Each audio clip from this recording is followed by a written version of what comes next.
Desde que Marcos se había mudado solo al viejo departamento de la calle Ríos, las noches eran más largas. El silencio tenía un peso raro, como si algo más que la oscuridad llenara el aire.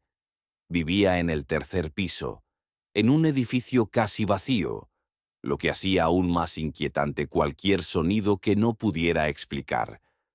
Todo comenzó una noche común. Había apagado las luces y se había metido en la cama, con el celular en la mano y los ojos pesados. Pero justo cuando empezaba a quedarse dormido, escuchó algo, un susurro. ¿Estás despierto? Marcos abrió los ojos de golpe. Se quedó inmóvil, esperando otro sonido, alguna señal de que su mente le estaba jugando una broma. Pero entonces escuchó algo más, una respiración baja y constante, justo detrás de la puerta de su cuarto. No tenía mascotas. Nadie más vivía con él. Se levantó lentamente, sintiendo cómo el sudor frío se le pegaba a la espalda. La casa estaba oscura y la única luz provenía de la farola de la calle que se colaba por la rendija de la persiana. Avanzó hacia la puerta con el corazón golpeando en el pecho, cada paso más lento que el anterior. Al llegar, apretó la manija con fuerza, tomó aire y, en un impulso casi irracional, abrió la puerta de golpe. Nada. El pasillo estaba vacío, silencioso, igual que siempre. Marcos soltó una risa nerviosa. Se dijo a sí mismo que era el estrés, que todo estaba en su cabeza. Pero justo cuando iba a cerrar la puerta, algo llamó su atención en el suelo. Una hoja doblada cuidadosamente. Se agachó, la tomó con manos temblorosas y la abrió. «Gracias por dejarme entrar». La caligrafía era irregular, como si alguien la hubiese escrito con prisa, o sin poder ver.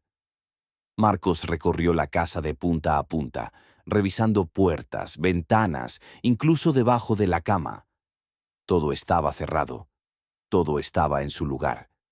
No había señales de que alguien hubiese entrado. Pero entonces, ¿cómo llegó esa nota allí? Esa noche no durmió. Se quedó sentado en el sofá con las luces encendidas y un cuchillo de cocina en la mano. Cada pequeño sonido lo hacía girar la cabeza, con los nervios tensos como cuerdas. No volvió a escuchar la voz, pero tampoco volvió a sentirse solo. A la mañana siguiente intentó olvidar el incidente. Tiró la nota, fue a trabajar y evitó mirar la puerta del cuarto durante todo el día. Pero al regresar encontró otra hoja en el suelo. Misma letra, mismo papel. Esta decía: «Solo quería que me escucharas». Marcos sintió que el aire se volvía más denso, más difícil de respirar. Algo invisible, pero presente, se había instalado en su vida. Y lo peor, apenas comenzaba. Desde aquella noche Marcos dejó de apagar las luces para dormir. El foco del pasillo siempre encendido, la puerta del cuarto sellada con cinta gruesa, y el cuchillo seguía a su lado, sobre la mesa de noche. Pero el susurro seguía ahí. «¿Estás despierto?». Aparecía siempre a la misma hora, 3:33 de la mañana. Al principio era apenas audible, como el viento. Luego comenzó a escucharse con claridad. La misma voz. No era agresiva, era casi dulce, demasiado dulce. Eso era lo que más lo perturbaba. Durante varios días intentó ignorarla. Se ponía auriculares, reproducía música a todo volumen. Nada servía. La voz traspasaba todo. Una noche incluso se puso a gritar desde dentro de su cuarto. «Vete, déjame en paz». Pero eso pareció empeorarlo todo, porque entonces la voz comenzó a hablarle más. «Yo vivía aquí antes que tú. No me gusta que me ignores. Tú me abriste la puerta». Marcos no sabía si se estaba volviendo loco o si algo más allá de su comprensión lo estaba acosando. Decidió grabarlo. Colocó su celular apuntando a la puerta y lo dejó grabando durante toda la noche. A la mañana siguiente, tembloroso, revisó la grabación. Durante las primeras horas, nada. Solo él durmiendo, girando de lado a lado. Pero justo a las 3:33 de la mañana, la puerta se movió. Lentamente, muy lentamente. Se abrió sola, y desde la oscuridad del pasillo, una figura esbelta, con movimientos torpes y extraños, entró caminando hacia él. No tenía rostro. Era como si la cara estuviera borrosa, como en un mal sueño. Se quedó parada a los pies de su cama, mirándolo. Marcos detuvo el video.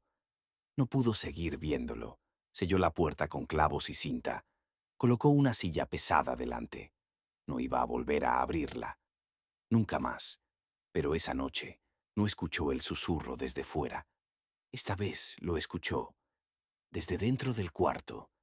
No necesitas abrir. Esta vez ya estoy dentro. El cuchillo cayó de su mano. Miró a su alrededor. Todo estaba igual. No había nadie. Pero la temperatura bajó abruptamente. El espejo del armario se empañó. Y en medio del vaho apareció una palabra escrita con trazo lento y tembloroso. Hola.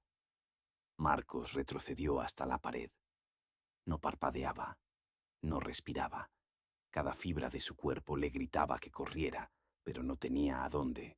El cuarto estaba cerrado. Él mismo lo había sellado. El celular vibró. Un mensaje nuevo. Sin número. Sin remitente. Te lo dije. Ya estoy dentro. Desde entonces nadie ha vuelto a ver a Marcos. Su departamento está vacío, pero cada noche a las 3:33 los vecinos dicen que se escucha un susurro detrás de su puerta cerrada. ¿Estás despierto? Sandra siempre había sentido fascinación por los objetos antiguos. Por eso, cuando encontró aquel espejo de marco dorado y cristal desgastado en una tienda de antigüedades del centro, no dudó en comprarlo. El vendedor no le preguntó nada, solo le dijo con voz apagada: «Ese espejo nunca está del todo vacío». Lo tomó como una frase poética. Esa misma tarde lo colgó en su habitación, justo frente a su cama. Era grande y el cristal tenía un brillo opaco, como si guardara secretos antiguos en su superficie. La primera noche, al prepararse para dormir, Sandra notó algo fuera de lugar. Su reflejo no se movía al mismo tiempo que ella. Era una fracción de segundo, una diferencia mínima. Pero estaba ahí. Al levantar la mano, su reflejo tardaba un instante en hacerlo. Al girar la cabeza, el reflejo parecía observarla, analizarla. No era un espejo normal. Sandra intentó justificarlo. «Estoy cansada», pensó. «Debe ser la luz, el ángulo». Pero la segunda noche no hubo dudas. Mientras se cepillaba el cabello frente al espejo, notó que su reflejo le sonrió, aunque ella no lo había hecho. Se paralizó. Sintió frío en la espalda. El reflejo mantenía la sonrisa congelada, fija, como si disfrutara de su incomodidad. Apagó la luz y salió del cuarto. Al día siguiente intentó mover el espejo para devolverlo, pero no pudo. El cristal parecía haberse fusionado con la pared. Llamó a un amigo para que la ayudara. Él tampoco pudo. «Está como atornillado desde dentro», dijo, pero no había tornillos, ni marco desmontable. Solo estaba pegado, como si no quisiera irse. A partir de entonces, cada noche se volvió una tortura. El reflejo comenzó a moverse de manera distinta. No la imitaba. Se paseaba por la habitación cuando ella estaba quieta. A veces desaparecía del marco, y luego, de repente, volvía a aparecer, más cerca, más real. Sandra empezó a dormir en el sofá del salón, pero no mejoró, porque una madrugada, al despertar, encontró el espejo en el pasillo. Ella no lo había movido. El cristal reflejaba su rostro dormido, aunque ella estaba despierta. Colocó una manta sobre él. La quemó. El fuego no le hizo nada. El cristal seguía intacto, sin una sola marca. Alguien le recomendó colocar sal alrededor del marco. Lo hizo. Por una noche todo pareció calmarse, pero al amanecer la sal estaba esparcida por el suelo, desde dentro del espejo, y en el centro del cristal, una frase escrita con algo oscuro. Ya no soy un reflejo. Sandra dejó de dormir. Sus ojos estaban hundidos, y la paranoia crecía. No confiaba en lo que veía. Incluso comenzó a notar que en algunos momentos su reflejo se quedaba mirándola, aunque ella hubiera girado la cabeza, o desaparecía cuando cerraba los ojos. Cuando los abría ya no estaba, hasta que una noche el reflejo no volvió. La superficie del espejo estaba vacía, y entonces una voz idéntica a la suya le habló desde el marco.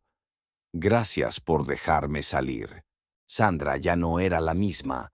Su rostro se había vuelto pálido, sus ojos estaban apagados y evitaba los espejos como si fueran puertas al infierno. La voz que escuchó aquella noche, idéntica a la suya, pero con una entonación más lenta y burlona, la dejó paralizada. No pudo dormir, no pudo moverse. Solo permaneció frente al espejo, esperando que su reflejo volviera. Pero el cristal seguía vacío, como si el reflejo se hubiera marchado. O peor aún, como si ahora caminara por su casa. Los días siguientes fueron aún más extraños. Las personas cercanas comenzaron a notar un cambio en ella. Sus amigas le decían que hablaba diferente, que tenía una forma rara de mirar. Su jefe la llamó para decirle que no recordaba haberle dado permiso para faltar el día anterior, aunque Sandra juraba haber estado en la oficina todo el día, pero ella sabía la verdad. Algo más estaba usurpando su lugar. Una madrugada escuchó pasos en el pasillo. Se levantó y al mirar por la rendija de la puerta, se vio a sí misma caminando hacia la cocina. No era un sueño, no era una ilusión, era ella, o al menos alguien con su cara, su cuerpo, su manera de caminar. Se escondió en el armario, con el corazón latiendo como un tambor. Desde allí escuchó cómo los platos se movían, cómo la otra tarareaba una melodía infantil que Sandra no conocía.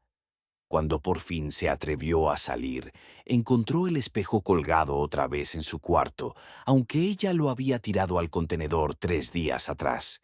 Y frente al espejo, su doble la esperaba. «Ya no necesito tu permiso», dijo la voz. «Ahora tú eres el reflejo». Sandra retrocedió, pero tropezó con la cama. La figura en el espejo dio un paso hacia adelante y salió. Su cuerpo traspasó el cristal como si fuera agua, y en ese instante, Sandra sintió como una fuerza invisible la empujaba hacia el interior del espejo.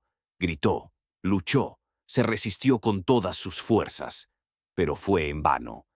La habitación quedó en silencio. Desde entonces, la persona que vive en la casa de Sandra actúa como ella, habla como ella, pero hay detalles, pequeños errores. No recuerda anécdotas, no saluda igual y, sobre todo, nunca pasa demasiado tiempo frente a un espejo, como si temiera ver lo que quedó atrapado del otro lado. Y si alguien se acerca demasiado al cristal de su habitación, puede escuchar golpes, como si alguien, muy parecido a Sandra, golpeara desesperadamente desde el otro lado, suplicando salir. Pero ya es tarde. La que está afuera no piensa irse. Julia vivía desde hacía 2 años en el piso 5 de un viejo edificio en el centro de la ciudad. Su apartamento, el 502, era acogedor, con paredes pintadas de blanco y plantas que colgaban en las ventanas. A un lado tenía el 501, donde vivía una pareja de ancianos amables. Al otro lado estaba el 503, un apartamento siempre cerrado, con la pintura descascarada y un buzón oxidado que nadie tocaba.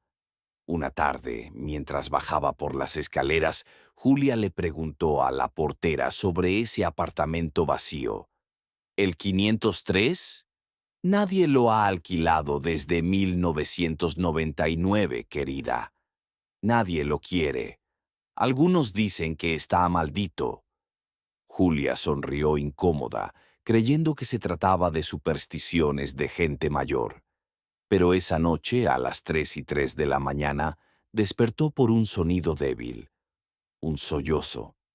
Venía de la pared que compartía con el 503. Era suave, como el llanto de alguien tratando de no ser escuchado. Se acercó al muro y apoyó la oreja. El lamento cesó, y entonces, dos golpes secos desde el otro lado la hicieron retroceder. Al día siguiente intentó ignorarlo.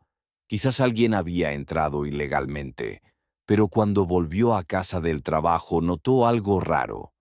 Su planta junto a la ventana estaba en el suelo, y su gato, siempre tranquilo, no quería acercarse a la pared del 503. Durante la cena los golpes volvieron. Esta vez 3. Luego una pausa. Y 4 más. Era un patrón, como si intentaran comunicarse. Tomó valor y golpeó una vez. Silencio. Luego, desde el otro lado, 2 golpes muy suaves. Julia no durmió esa noche. A la mañana siguiente fue a la administración del edificio para pedir información. El encargado, al revisar los registros, frunció el ceño. No hay electricidad conectada al 503 desde hace 24 años. Está clausurado, lo aseguramos con cadena, y nadie tiene la llave. Pidió que revisaran el lugar. Los técnicos fueron al apartamento. Al abrir la puerta, una ráfaga de aire húmedo y rancio salió del interior. Todo estaba cubierto de polvo. Las paredes tenían moho, el suelo estaba agrietado. Pero lo más inquietante fue lo que encontraron en la pared que colindaba con el cuarto de Julia. Decenas de marcas, como si alguien hubiera arañado con desesperación. Entre ellas, una frase escrita en letras temblorosas: «Yo sí vivo aquí». Esa noche, Julia encendió todas las luces del departamento. Selló la puerta con muebles, pero a las 3:03 de la mañana, los golpes regresaron. No en la pared. Esta vez venían desde su ropero, y cuando se acercó escuchó una voz, apenas un susurro, que le heló la sangre. «Puedo vivir contigo, si me dejas entrar». Julia no abrió el ropero. Se quedó paralizada frente a él, conteniendo la respiración. La voz no volvió, pero el aire dentro del cuarto se volvió denso, casi imposible de respirar. Encendió todas las luces, se colocó auriculares y pasó el resto de la noche con los ojos clavados en la puerta del armario que seguía cerrada, pero vibraba, como si algo dentro se moviera levemente. A la mañana siguiente pidió vacaciones en el trabajo y fue directamente a la comisaría. Contó su historia, los golpes, la voz, el apartamento sellado. El agente, claramente escéptico, la acompañó junto con otro oficial a inspeccionar su departamento. No encontraron nada inusual. El armario estaba vacío.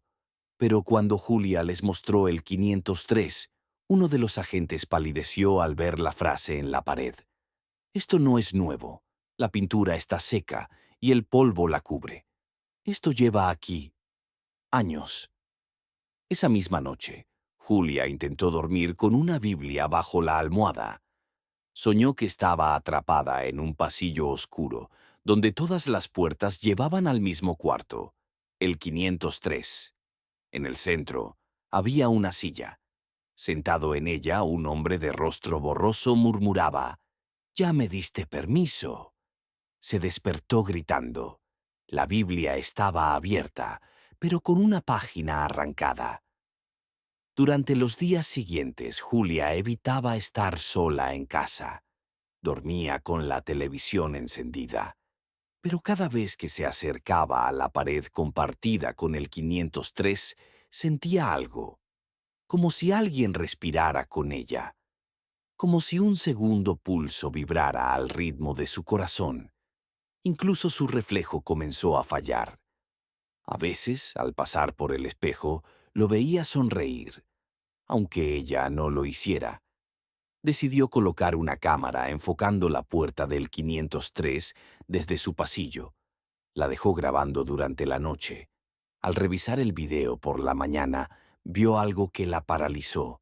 A las 3:03 a.m., una figura salía del 503.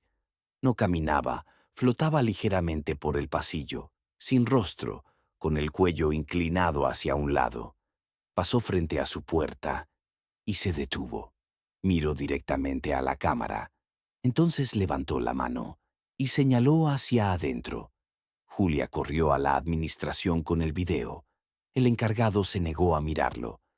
Esa entidad no pertenece aquí, pero este edificio es suyo desde antes de que se construyera. Esa noche fue la última que Julia pasó allí. Al día siguiente empacó lo que pudo y se fue sin mirar atrás.